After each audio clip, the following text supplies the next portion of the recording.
Good afternoon and welcome to IBA News this Monday, the 18th of July. I'm Elon Aslan-Levy, joining you live from Jerusalem.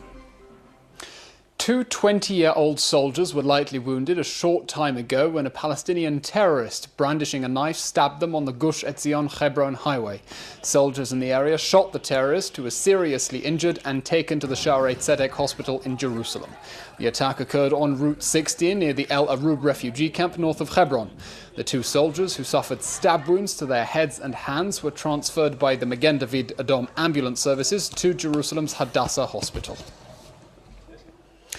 The IDF is still not certain who operated the unmanned aerial vehicle that successfully penetrated Israeli airspace over the Golan Heights yesterday evening.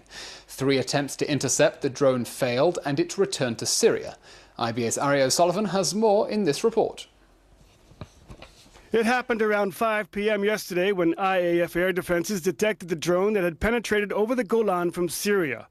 The battery stationed above Safed fired 2 Patriot interceptors at the suspicious drone. Those missiles may have intercepted each other instead of the drone. The explosions of the warheads echoed from Metula to Tiberias, witnesses said, and pieces of the missile fell near Kibbutz Ayelet HaShachar, causing the slight injury of a 14-year-old girl. The shrapnel also ignited a small brush fire. The episode set off air raid sirens in the northern Golan. An Air Force jet also scrambled to the scene and fired a missile, but that missile missed as well, and the drone escaped unscathed. Reports from Lebanon say it was Hezbollah which was operating the drone and that it had returned safely to base. Hezbollah is known to have a fleet of sophisticated drones provided by Iran. The unmanned aerial vehicle could also possibly have been a Russian drone. The incident shows the level of awareness along the northern border by the Air Force air defenses. In the past, a UAV was shot down over Quneitra, and a Syrian MiG attacking rebels was shot down after it crossed into Israeli airspace. This time it occurred as the Syrian civil war raged close to the border in renewed fighting along what had been in recent months a quiet frontier. Residents say that explosions and fighting can be heard, and the drone may have been part of a Syrian army offensive. In any case, the IAF stands vigilant against any breach of Israel's sovereignty. Ari O'Sullivan for IBA News. Sticking with the Golan Heights, the 2 IDF soldiers killed Sunday in a grenade explosion at the entrance to an IDF post on Mount Hermon are being laid to rest today, with the funeral of lone soldier Shlomo Rindenau happening at this very moment. IBA's Margot Dudkevich has this report. At this hour, the funeral of 20-year-old Sergeant Shlomo Rindenau is taking place at the military section in Kibbutz Netzer Hazeni. The family of Ridenow, a lone soldier from New Jersey in the U.S., has called on the public to participate in the funeral. Earlier today, 24-year-old Staff Sergeant Hussam Tarfish was buried in his hometown, the Druze village of Beit Jan. The 2 soldiers were killed after a grenade exploded yesterday at a checkpoint near Majdal Shams. 3 other soldiers were wounded in the blast. Meanwhile, a special commission led by Colonel Yoav Yarom continues to investigate the deadly explosion. At this point, it is still unclear the sequence of events that led to the fatal outcome. Military officials hope that the questioning of the 3 wounded soldiers may shed light on the affair. The incident occurred yesterday morning at the entrance to the Majdal checkpoint, the first entry point to the Hermon region. Initial findings said a vehicle carrying soldiers and a commander from the 601 Battalion pulled over at the checkpoint. Tarfish, the driver, exited the vehicle holding a grenade and approached Ridenow standing outside. There was an exchange of words between the 2 when the grenade exploded. Another possibility being probed is that Tarfish stepped out of the vehicle and spotted a grenade lying on the ground, picked it up as he approached Ridenow when it exploded. IDF officials noted that combat troops on patrols are armed with grenades, but not the drivers of military vehicles. Officials are also investigating if the incident was the result of failing to adhere to safety regulations when handling grenades. Margot Dudkevich, IBA News. The parents of the late Sergeant Shlomo Rindenau arrived in the country from the United States to take part in his funeral. They were joined by 8 of Rindenau's siblings, including 4 of his brothers who had also served in the Israeli army. Earlier, IBA's Ari O'Sullivan spoke with one of the brothers, Avi, about the tragic loss of their loved one.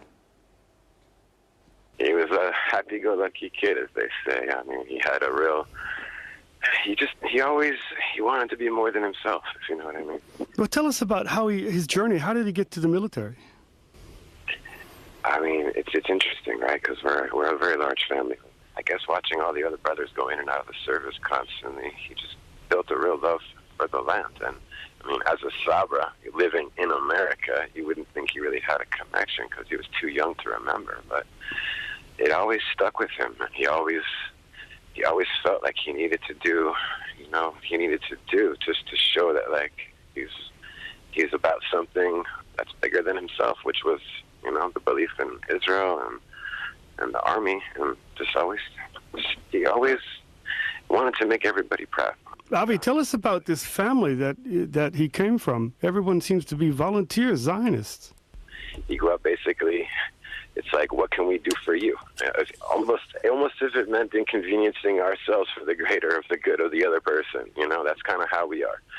Now you take that and then you put that into a young kid who grows up with a whole bunch of older siblings, and the baby usually comes out baby, but that was the funniest part about it. You'd think that the baby gets baby, but in this case, our little brother was never afraid. He never needed to be babied. He was actually extremely independent, extremely capable, resourceful, and I think that was one of the reasons he also wanted to come out this way and kind of prove to everybody that I might be the baby, but I'm not the baby. May their memories be a blessing. Israel is facing some extremely complex strategic challenges along its borders. That's the word from Defense Minister Avigdor Lieberman, who today appeared before the Knesset's Foreign Affairs and Defense Committee for the first time since taking office. Lieberman said that the threats from ISIS from the southern border with Sinai, Hamas and Islamic Jihad in Gaza, and Hezbollah on the northern front with Lebanon, as well as Al-Qaeda along the Syrian border, force the IDF to be prepared for confrontation at any given time. However, the defense minister said that Iran still poses the biggest danger to the Jewish state. He stressed that the Islamic Republic is feverishly continuing to advance its nuclear program despite the deal signed with the world powers last year. He added that attempts by members of the Security Council to ignore Iranian violations of the nuclear agreement should raise a red flag and serve as a warning sign of things to come. Lieberman emphasized that Israel is ready to take on its enemies and remains committed to eliminating the motivation of such countries to challenge the Jewish state. The army overnight demolished the second-story apartment belonging to Palestinian terrorist Bilal Abu Zaid in the West Bank town of Kabatia near Jenin. Abu Zaid was involved in the fatal February stabbing and shooting attack outside the old city's Damascus Gate, in which border policewoman Hadar Cohen was killed. He assisted the 3 terrorists who carried out the attack and were shot and killed by security forces. He admitted to supplying the terrorists with the weapons and driving them to the site of the attack. During last night's operation, clashes erupted between Palestinians and IDF forces. Soldiers shot 3 Palestinians involved in the violence. In domestic affairs, Ari Harrow, former Chief of Staff at the Prime Minister's office, was summoned again for questioning today for the second time by police this month. He was detained by police last Thursday when he touched down at Ben Gurion Airport and questioned for 15 hours under caution before he was released to house arrest. Media reports said Harrow was being investigated for his role in the $3 million sale of business development firm 3H Global and the conduct of Prime Minister Benjamin Netanyahu. Reports also suggest Netanyahu and possibly other members of his family are also expected to be questioned under caution in the wake of Harrow's interrogation. As part of the government's efforts to curb incitement on the web, the Ministerial Committee for Legislation has approved a bill that will fine social media platforms such as Facebook, Twitter and YouTube if they do not remove violent material within 48 hours. The bill was initiated by opposition Zionist Union Knesset member Revital Suede and stipulates that failure to remove such material will provoke a 300,000 shekel fine. If there is proof that the site knew about content encouraging terrorism and still failed to remove it, the fine will be increased to 400,000 shekels. The legislation defines an insightful post as one that appears to be a call to commit or encourage an act of terror, and that its posting may lead to the real possibility of terror being committed. The bill will now be merged with a similar joint proposal by Ministers Shaked and Erdan in the various Knesset committee stages. Israel has been ranked the world's 8th biggest power in the field of digital diplomacy, according to a recent study. Earlier, I spoke to Israel's chief diplomat, Elad Ratzon, to learn how the Jewish state is punching above its weight on social media. Elad, what is diplomacy? It's how diplomatic services, how ministries of foreign affairs delegate their public diplomacy through social media. Israel is ranked number 8 in its use of social media for advancing its public diplomacy, or the message that the government of Israel has for the people of other nations. In general, what we're doing is we're chunking up these big narratives and adapt them to the way different social medias behave. And now we have a prime minister on Snapchat, one of the first in the world. Is this all just good fun, or is this really revolutionizing the practice of public diplomacy? I'd say this question would have been relevant 5-6 years ago. Today, most of millennials, I'd say between 16 to 35, derive and construct most of their worldview through content they're exposed in social media. There's no other choice but delegating yourself and progressing your narratives as a government and as a foreign service through social media. So in what ways is Israel taking the lead to innovate with diplomacy? We're the only government and the only foreign service in the world that has ventured into the cybernetic diplomacy, which means we're developing in-house algorithms that are designed to progress and to advance the interests. You mean our Twitter is run by a computer? There's always a human touch. There's always the diplomat that is in control of the message, or the embassy, the ambassador, or the Ministry of Foreign Affairs. But sophisticated algorithms are running behind and making things better for a very specific reason. We are outnumbered. Any way you turn it, there's much more people conversing a negative discourse against the state of Israel than those who are positively speaking about it. What we're doing is we're putting algorithms behind the positive message, and we're putting algorithms that contain the negative message. Finally, Elad, can you point to some specific cases where the use of Twitter diplomacy has influenced public opinion or made a real change? The mayor of Paris enabled the city of Tel Aviv to take for 24 hours the shores or the banks of the river Seine. 11,000 people visited this little piece of 60-meter beach because it was made the talk of France for 5 days solely by the use of social media without a dime invested in PR. Briefly, what is the secret to effective diplomacy? Most governments are very cautious with how they approach social media. We don't have a choice. We have to adopt a more innovative, more daring approach and draw the lines, check the lines, not be afraid of crossing the lines, and be forgiving to some of our diplomats that are checking those boundaries. Don't be afraid of a failure. This is how you learn. This is how you get better. Well, this is a country built from trial and error. Elad, absolutely. Thank you very much. In more local news, Education Minister Naftali Bennett today lashed out at prominent rabbis who have recently made derogatory comments against the LGBTQ community. Bennett condemned such remarks, stressing that one cannot hide behind religious law in order to spread hate and division. His comments came in the wake of controversial remarks made last week by prominent Rabbi Yigal Levenstein, the founder and head of the Bnei David Pre-Military Academy in the settlement of Eli.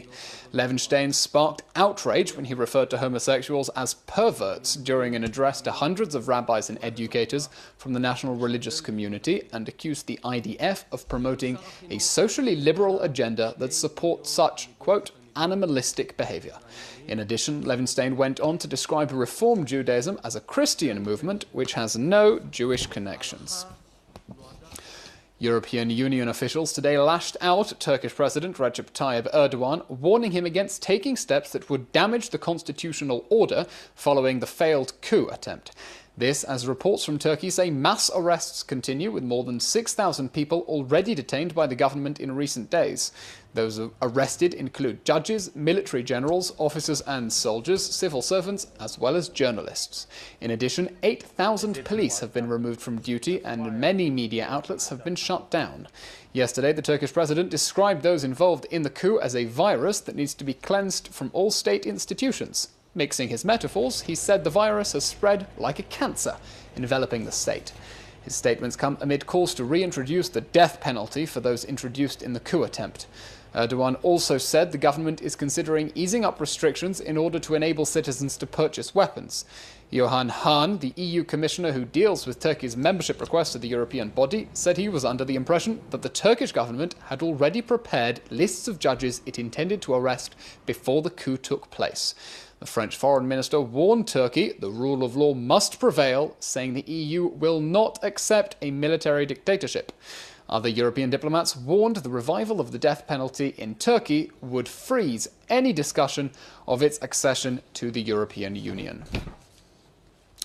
Tehran has received the first batch of missiles for its S-300 air defense batteries from Russia, according to semi-official Iranian news agency Tansim. Iran already unveiled 2 radar systems of the S-300 in an April military parade.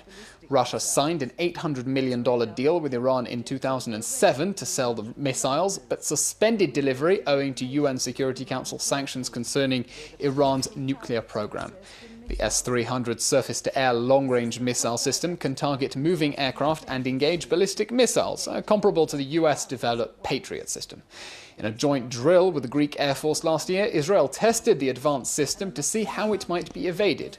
Jerusalem is concerned that such sophisticated technology will hamper its ability to reach Iran or Syria in any future confrontation. Turning to the US, where the Republican convention is set to kick off in Cleveland, Ohio, amid tight security. Presumptive Republican presidential candidate Donald Trump and newly selected running mate Governor Mike Pence of Indiana are expected to formally accept the nomination of the GOP. Over 50,000 people have been pouring into the city from all across the states, including an estimated 15,000 journalists. Many of those attending the convention intend to carry their assault weapons as a show of support for their Second Amendment right to bear arms. Trump announced Governor Pence as his vice presidential candidate over the weekend, ending months of speculation. Hillary Clinton will accept her party's nomination at the Democratic National Convention in Philadelphia next week, where she is expected to announce her vice presidential pick.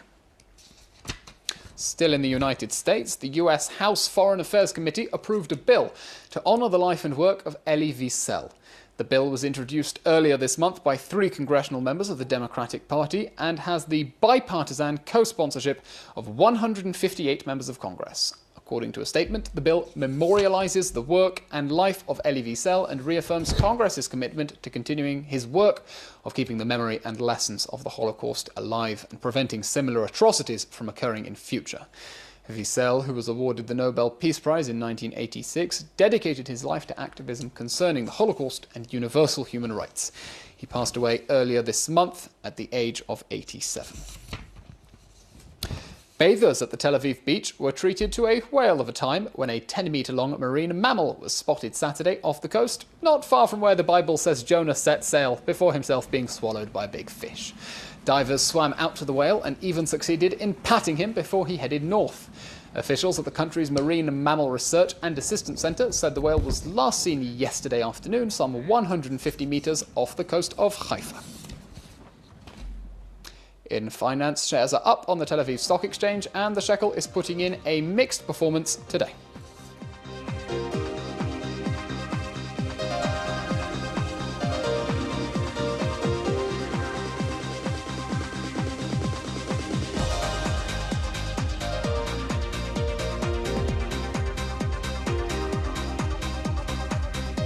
And in weather, the IBA weather team says there will be no significant change in temperatures in the next few days.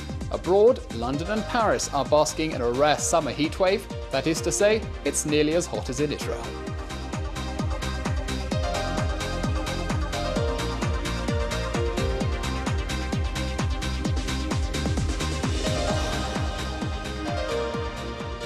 That's all for today. We'll be back again tomorrow. I'm Elon Aslan Levy, wishing you a good evening live from Jerusalem.